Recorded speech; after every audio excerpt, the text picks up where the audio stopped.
You've probably seen the footage. Entire cities in China with skyscrapers, shopping malls, and perfectly paved roads, but absolutely no people. Western media calls them failures, evidence that China's economy is about to collapse. But what if I told you these so-called ghost cities represent a complex economic phenomenon with both strategic benefits and significant costs? Today we're going to explore exactly how China's approach to urban development through pre-built infrastructure has mixed economic results. Number 1. China's ghost cities phenomenon. China has invested hundreds of billions of dollars in ambitious urban development projects that initially had very low occupancy rates, earning them the nickname ghost cities. Ordos in Inner Mongolia is a famous example, built with infrastructure for over 1 million people, but initially having far fewer residents. While these developments represent massive investments, the total spending is estimated in the hundreds of billions rather than trillions of dollars. Many of these cities, including parts of Ordos, have gradually attracted more residents over time. Number 2. Land banking goldmine. What most people don't realize is that Chinese local governments don't actually own the land, they lease it. And this is where the genius begins. When you buy property in China, you're really buying a 70-year lease. The government takes rural land worth almost nothing, designates it for urban development, and suddenly it's worth 100 times more. They sell these leases to developers for billions, then use that money to build the infrastructure. Even if no one moves in for years, they've already made their money back. You're looking at this thinking it's about housing people, but it's actually about manufacturing value out of thin air. Number 3, banking's hidden role. But here's where it gets more interesting. Chinese banks are in on this strategy too. When a local government needs money to build a ghost city, they don't go to private investors. They create something called local government financing vehicles, essentially shell companies that borrow massive amounts from state-owned banks. These banks know the cities might sit empty for years, but they also know the government will eventually bail them out if needed. It's not risky lending, it's coordinated economic planning.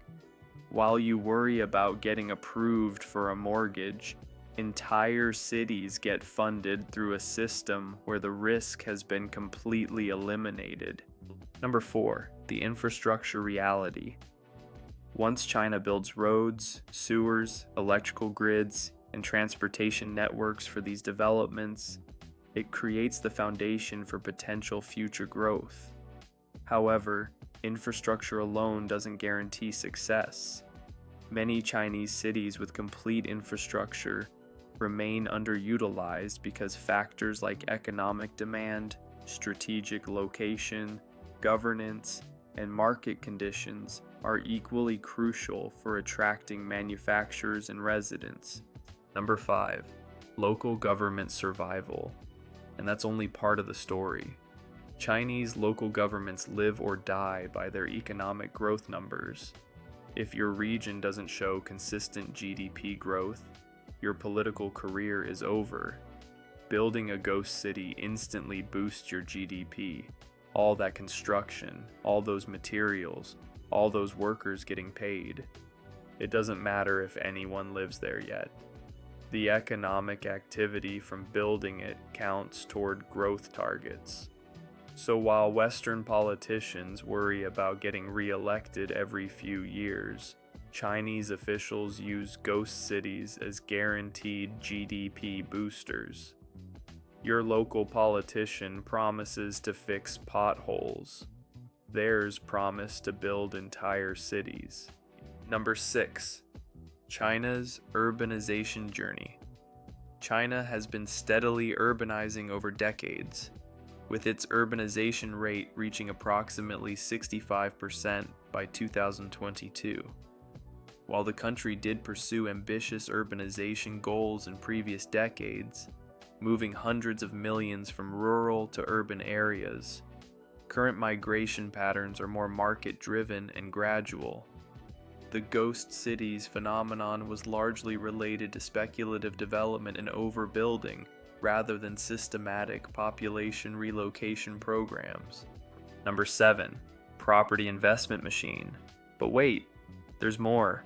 Chinese citizens have limited investment options. They can't easily buy foreign stocks or real estate. So where do they put their money? Property. Even in ghost cities, Chinese buyers purchase apartments in empty developments, not because they plan to live there, but because real estate is one of the few ways to preserve wealth. These ghost city apartments become giant savings accounts. The cities might be empty, but the property values keep rising because demand for any real estate investment is massive. You stress about your 401k. They buy empty apartments as retirement planning.